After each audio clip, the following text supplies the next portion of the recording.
অনেকদিন পর অ্যাকশন নির্ভর বাণিজ্যিক সিনেমায় অভিনয় করেছেন ওপার বাংলার সুপারস্টার দেব। এই সিনেমায় দেবের পাশাপাশি মুখ্য চরিত্রে অভিনয় করেছেন আরেক জনপ্রিয় অভিনেতা যিশু সেনগুপ্ত। মুক্তির প্রথম দিনেই বক্স অফিসে ইতিহাস গড়েছে খাদান শিরোনামের সিনেমাটি।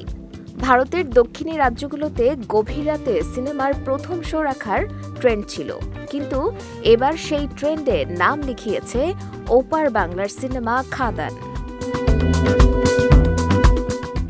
খাদান সিনেমায় দেবের বিপরীতে অভিনয় করেছেন বাংলাদেশের প্রিয়তমা খ্যাত নায়িকা ইধিকা পাল।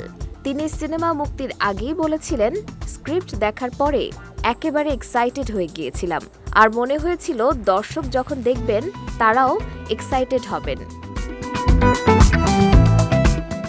নায়িকার কথাই যেন সত্য হলো।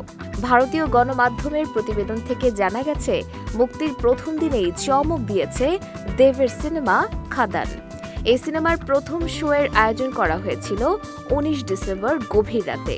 অগ্রিম টিকিট বিক্রিতেই হাউসফুল হয় প্রেক্ষাগৃহ।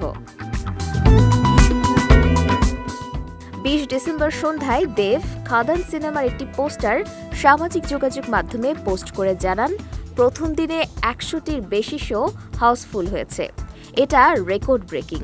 ধন্যবাদ এই দুর্দান্ত সাড়া দেওয়ার জন্য। ৬ কোটি বাজেটে তৈরি হয়েছে এই সিনেমা। চলতি বছরের মার্চে শুরু হয় খাদান সিনেমার শুটিং, শেষ হয় নভেম্বরের শেষ দিকে। মুক্তি পাওয়ার পর থেকেই দর্শক চাহিদায় রয়েছে সিনেমাটি। একটি ভিডিও বার্তায় দেব জানিয়েছেন, ৬ কোটি বাজেটের সিনেমা সফল হলে পরবর্তীতে ১০ কোটি টাকা বাজেটের বাংলা সিনেমা বানানোর সাহস পাব। আর এই সাফল্যের পুরো কৃতিত্বটাই আপনাদের সকলের।